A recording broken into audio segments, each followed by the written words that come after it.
My next one, Hong Kong. Now it's China, but it wasn't China then. This was years before the handover, and I do apologise to those listening who served on HMS Aurora that did not go to the deployment that shall not be named, but we ended up in Hong Kong, and, well, when you are on Hong Kong looking over towards Kowloon and the Star Ferry's coming across, you've got HMS Tamar you can pop into, or you go down to the Wan Chai, we can go up to Victoria Peak on the funicular. It's unbelievable. This was 1984. I've not been ever since. Classy place, absolutely stunning architecture. You can go down a little crowded road full of tenements and suddenly come across something that was from the Victorian era. Small, dwarfed by everything around it. It breathes vibrancy, Hong Kong, especially at night. Balmy nights, and you're probably high up, I don't know, Victoria Peak, looking down, and all the lights are on. There's nothing like it. And I loved going down to Aberdeen Harbour. We went, a couple of us, on the Jumbo floating restaurant, which sadly sank, I think, recently. It's a magical place, very much of its time, because it was British police, and the Navy had a presence there. I think there was a couple of minesweepers. A few naval personnel were stationed out there, if I'm correct. The China Fleet Club was still operating, but how much longer, I don't know, because the presence of the Navy began to ebb away.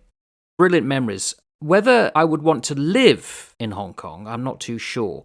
I would have been very happy if I was ever stationed there, long time. I'm really pleased that I saw it when I did.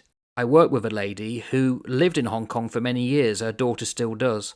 It has gone through some troubled times, of course. It's still officially a free port. It will be for 50 years since the handover. It's still a great place to go and visit. Spectacular.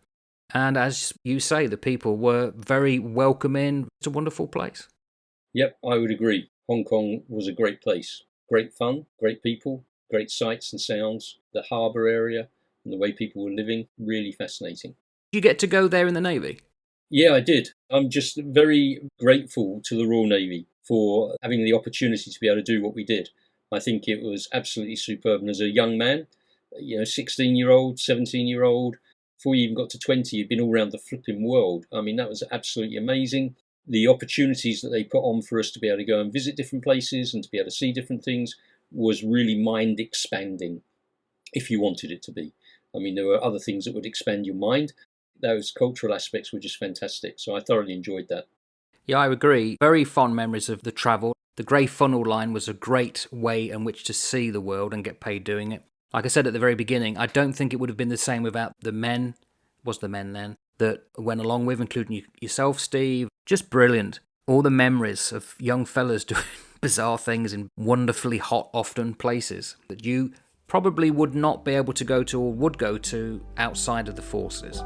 And it was just a great experience. I feel very privileged to have done so. And more importantly, I feel doubly privileged now talking about it, being able to talk it with someone who also did it.